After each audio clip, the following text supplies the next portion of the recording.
बिहार की राजनीति अजीब सी करवट लेती दिख रही है। देखिए इसका आने वाले दिनों में क्या फलाफल निकलेगा, इस बात को आप साधारण रूप में नहीं ले सकते। पर जिस तरह से उन्होंने अटैक किया और बड़ा अरे तुम क्या बोलोगे, तुम्हारे पति, तो इस तरह का लैंग्वेज जो वो कभी बोलते नहीं हैं। और पूरी राजनीतिक बिहार की राजनीति में जम के चर्चा हो रही है कि आखिर मतलब नीतीश कुमार बीजेपी के लिए कहीं ना कहीं गले की फांस तो नहीं बनते जा रहे हैं। आप समझो कि आखिर अमित शाह ने ऐसा क्यों कहा कि मुख्यमंत्री चुनाव के बाद तय होगा। जेडीयू का कोई इनका विरोधी होगा अंदर का, तो हो सकता है मजा ले रहा हो, लेकिन जेडीयू के लिए तो अच्छी बात थोड़ी है। अगर नीतीश कुमार कमजोर हो रहे हैं, वो डिस्टर्ब हैं, तो ये थोड़ी अच्छी बात है। चुनावों में आखिर मुख्यमंत्री नीतीश कुमार जब प्रचार करने के लिए नहीं निकलेंगे और प्रचार के दौरान अगर इस तरह की एक्टिविटी वो कर देते हैं, तो आम जनता पर इसका क्या प्रभाव पड़ेगा। अच्छा, देखिए यही वो कहावत नहीं मगही में, शुभ दुसल के चलनी के लालू यादव। हाँ, अब लालू यादव, राबड़ी देवी तो एक से एक कारनामा उन्होंने किया है पूरे बिहार के अंदर। ये तो किसी से छिपा हुआ है क्या? हो कुर्ता फाड़ होली देखिए, या फिर द्व्यर्थी भाषा का जब इस्तेमाल लालू करते थे, हर एक भाषा में आंख सेकने जा रहे हैं मुख्यमंत्री, क्या है करके इस तरह की बातें कर रही है नीतीश कुमार को। तो रियल में उम्र का असर हुआ है, ये मैं मानता हूँ, लेकिन आप तो जो कुछ किया आपने जानबूझ के किया। अगर राबड़ी देवी राज्यपाल का टांग तोड़े तो बहरा थोड़ी थे। बात समझ रहे हैं जो मैं कहना चाह रहा हूँ? बिल्कुल। एक मुद्दा बनते जा रहे हैं और विपक्ष को बैठे बिठाए एक मुद्दा मिलता जा रहा है। आज परिस्थितियां जो हो गई उनके साथ, लेकिन एक बात है कि अगर इस तरह के हालात बने रहे तो एनडीए की सेहत के लिए ठीक नहीं होगा। देखिए, विधानसभा का बजट सत्र का एक और दिन जो है वो हंगामेदार रहा। विधानसभा की कार्रवाई जो है सभापति को भंग करनी पड़ी। दरअसल पाटलिपुत्रा खेल परिषद में कल एक कार्यक्रम हो रहा था और उस दरमियान राष्ट्रगान बजा और राष्ट्रगान बजने के दरमियान जो है मुख्यमंत्री नीतीश कुमार किसी को देखकर हंस रहे थे, प्रणाम कर रहे थे, जिसके बाद विपक्ष जो है इस मामले पर पूरी तरह से हमलावर हो गया। सदन में जो है हंगामा शुरू हो गया। सदन की कार्रवाई शुरू होते ही हंगामा हो गया, जिसके बाद सदन की कार्रवाई को स्थगित करनी पड़ी। तमाम मामलों पर बात करने के लिए हमारे साथ वरिष्ठ पत्रकार मृत्युंजय कुमार सिंह जी हैं। स्वागत है सर आपका। बिल्कुल। देखिए, क्या कहिएगा जिस तरीके की ये वाकया जो है पूरा? देखिए, थोड़ी बिहार की राजनीति अजीब सी करवट लेती दिख रही है। देखिए इसका आने वाले दिनों में क्या फलाफल निकलेगा, इस बात को आप साधारण रूप में नहीं ले सकते, क्योंकि मुख्यमंत्री का जिस तरह से कभी सदन के अंदर एग्रेसिव हो जाते हैं। याद होगा कि राबड़ी देवी को ही से जब डिस्कशन कर रहे थे, अमूमन ऐसा उनका स्वभाव है नहीं, और ऐसा भी नहीं कि वो जानबूझ के ये चीज़ें कर रहे हैं। फिनोजेमिया एक उम्र होता है, उम्र में कुछ चीज़ें मतलब मेमोरी से लॉस हो जाते हैं, या बहुत सारी चीज़ें, पुरानी चीज़ें लोगों को याद आने लगती है। मोबाइल को लेकर के भी जिस तरीके के उन्होंने कहा कि 10 साल में दुनिया ख़त्म हो जाएगा, ऐसे करिएगा तो ना वो ठीक है, वो तो सही बात कहा उन्होंने कि मोबाइल सदन के अंदर ले जाने का कोई तुक नहीं है, वो बात तो मैं, लेकिन अब देखो राबड़ी देवी पर जिस तरह से उन्होंने अटैक किया और बड़ा अरे तुम क्या बोलोगे, तुम्हारे पति, तो इस तरह का लैंग्वेज जो वो कभी बोलते नहीं हैं।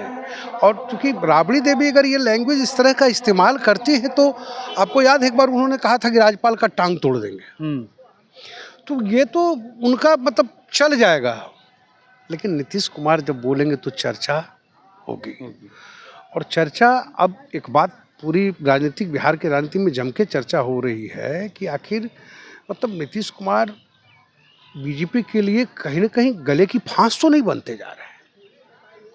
इवन कि जेडीयू के कई नेता भी अजीब सा फील कर रहे हैं कि ये क्या हो रहा है।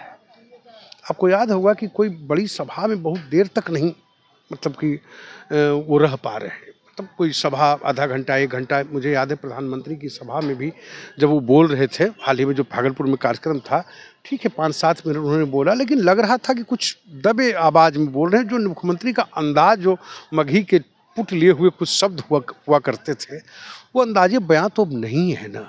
सच्चाई को स्वीकार करना होगा। ये बात और है कि इनके जैसा मुख्यमंत्री श्री कृष्ण सिंह के बाद अगर कोई मुख्यमंत्री बिहार में इसने विकास की एक गाथा लिखी और विकास की एक लंबी लाइन खींची, आज आप सर्वे करके घूम लो, पूरे बिहार में मिलेगा कि सड़क तो नीतीश जी ने ही बनाया, बिजली घर घर नीतीश जी ने पहुंचाया, पानी भी हर घर जल नल का नीतीश जी ने पहुंचाया। तो ये नीतीश कुमार जी की अपनी क्रेडिबिलिटी है।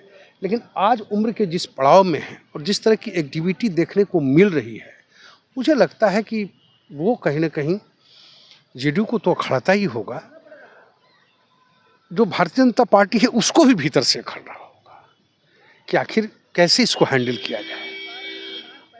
आप समझो कि आखिर अमित शाह ने ऐसा क्यों कहा कि मुख्यमंत्री चुनाव के बाद तय होगा। उनकी बात पर तो कहीं ना कहीं मुहर लगती जा रही है।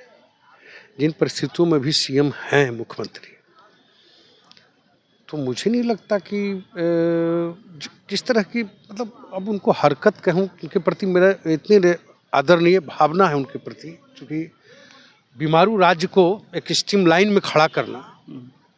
लेकिन इधर हाल की एक्टिविटी निश्चित रूप से बिहार प्रदेश वासियों के लिए और पूरे समाज के लिए, पूरे जो उनका सोशल इंजीनियरिंग के लिए, मतलब मुझे लगा कि थोड़ा अजीब सा लग रहा है, क्योंकि लगातार इस तरह की चीज़ें हो रही है। अच्छा, क्या लगता है, मतलब जिस तरीके की खबरें उड़ के आ रही हैं, ये जा रहा है, कुछ लोग ये कह रहे थे कि इसमें जो है जेडीयू और बीजेपी दोनों दलों के कुछ लोग जो है, कुछ नेता जो है वो भीतर से मजा ले रहे हैं, इसमें कितनी सच्चाई आपको लगती है? देखिए, जेडीयू के तो लीडर को क्यों मजा लेगा? जेडीयू का कोई इनका विरोधी होगा अंदर का, तो हो सकता है मजा ले रहा हो, लेकिन जेडीयू के लिए तो अच्छी बात थोड़ी है। अगर नीतीश कुमार कमजोर हो रहे हैं, वो डिस्टर्ब हैं, तो ये थोड़ी अच्छी बात है। ये जेडीयू के लिए भी अच्छी की सेहत के लिए अच्छी बात नहीं है। बीजेपी के लिए तो मैं कह रहा हूँ कि बीजेपी के लिए भी अब क्या है ना कि अब देखिए कहीं ना कहीं अब बीजेपी फिर वही सीट वाली बात आ जाती है। अब सीट का बार्गेनिंग होने वाला है, ये सारी चीज़ें चल रही है।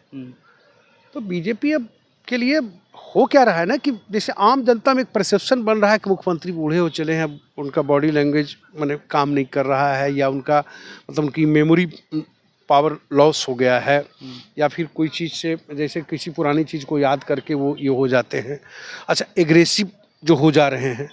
तो वो तो पार्टी के लिए बहुत बढ़िया नहीं कहा जा सकता ना।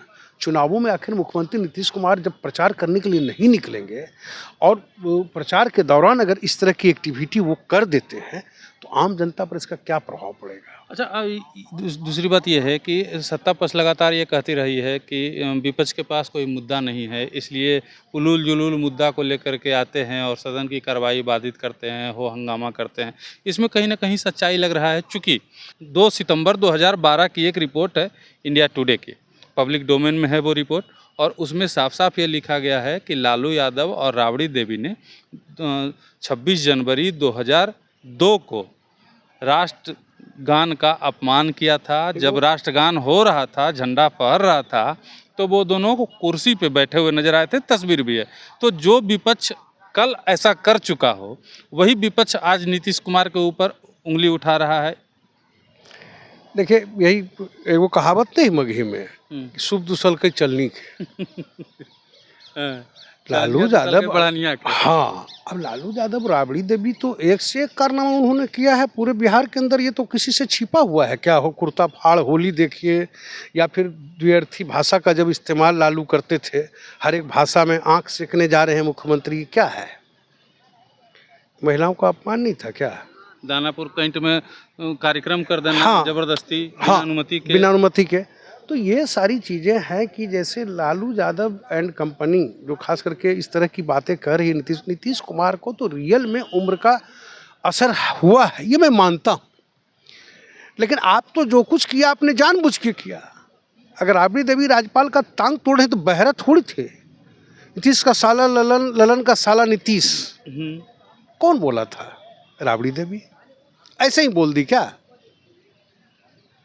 तो ये ऐसा नहीं है। और ये तो पूर्व में बिहार में तो एक से एक कारनामे लालू प्रसाद की फैमिली, कम से कम लालू प्रसाद को तो हम देखे ही है, चाहे राबड़ी देवी के तो कई ऐसी एक्टिविटीज़ हैं, किस तरह की भाषा का इस्तेमाल वो करती है।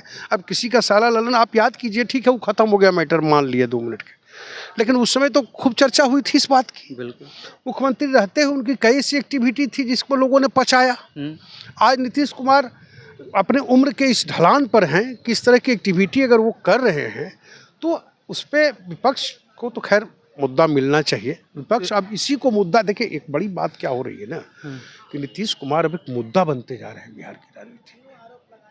बात समझ रहे हैं जो मैं कहना चाह रहा हूँ? बिल्कुल। एक मुद्दा बनते जा रहे हैं और विपक्ष को बैठे बिठाए एक मुद्दा मिलता जा रहा है कि नीतीश कुमार ने ऐसा कहा, नीतीश कुमार ने। आप पूरे विधानसभा के ये मतलब जब से सत्र शुरू हुआ है उसमें आप 6-7 एक्टिविटीज मुख्यमंत्री का आप अगर कैच कर रहे होंगे, घूम रहे होंगे, तो सदन के अंदर उनका जो था, अब कभी राबड़ी देवी के प्रति जो बोलना रे तुम्हारा प्रति कहाँ था, और नेता प्रतिपक्ष बाहर निकलते हैं सदन के तो उसी पे बयान देते हैं। हाँ, नेता प्रतिपक्ष उसी पर बयान दे रहे हैं। तेजस्वी एंड पूरा सदन के अंदर आज हंगामेदार रहा।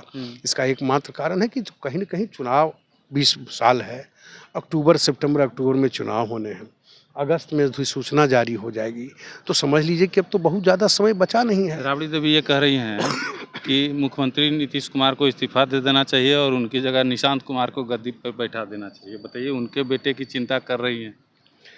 देखिए वो तो परिवारवाद के पोषक है ना, वो चाह रहे हैं कि जिस तरह से हमने अपने बेटे को एस्टेब्लिश किया, एक तरह वो भी एस्टेब्लिश हो जाए, ताकि हमको कोई नहीं कहे। हाँ, फिर परिवारवाद का एक इशू बना करके फिर हम घेरें नीतीश कुमार को। तो पूरा अब चुनावी ताना बाना बुना जा रहा है और नीतीश कुमार वास्तव में एक मुद्दा बन गए हैं विपक्ष के लिए। और इस पर अगर कोई ठोस निर्णय भी बीजेपी या फिर एनडीए के बस की चीज़ नहीं है कि नीतीश कुमार के सामने कोई बड़ा चेहरा ही नहीं है कि जो सामने आंख में आंख मिला के बात कर सके। आज परिस्थितियां जो हो गई उनके साथ, लेकिन एक बात है कि अगर इस तरह के हालात बने रहे तो एनडीए की सेहत के लिए ठीक नहीं होगा। देखिए, नीतीश कुमार अपने उम्र के ढलान पे हैं और उम्र के ढलान पे ऐसी गलतियां या यूं कह लीजिए हो जाती हैं, ये चीज़ें होते रहती है, आम बात है। लेकिन इस बात से इनकार नहीं किया जा सकता कि मुख्यमंत्री नीतीश कुमार ने एक नया बिहार गढ़ा है, एक नए बिहार का निर्माण किया है और बिहार को ज़मीन से लेके आसमान तक पहुंचाया है। बिहारियों को उसका गौरव जो है नीतीश कुमार ने वापस दिलाया है और कहीं ना कहीं इस बात को विपक्ष भी मानता है, भले वो माइक पे आके, कैमरे पे आके इस बात को ना माने, लेकिन विपक्ष भी कहीं ना कहीं इस बात को कबूल करता है कि नीतीश कुमार ने बिहार का निर्माण किया है, नव निर्माण किया है। बाद बाकी इस तरीके की घटनाएं होती रहती हैं, इसमें कोई बड़ी बात नहीं है। लेकिन दुख है इस बात का कि नीतीश कुमार को मुद्दा लोग बना रहे हैं। विपक्ष यहाँ बिहार का जो जितना भी विपक्ष है वो नीतीश कुमार को मुद्दा बना रहा है, जो लोकतंत्र के लिए, राजनीति के लिए बेहद ही शर्मनाक बात है।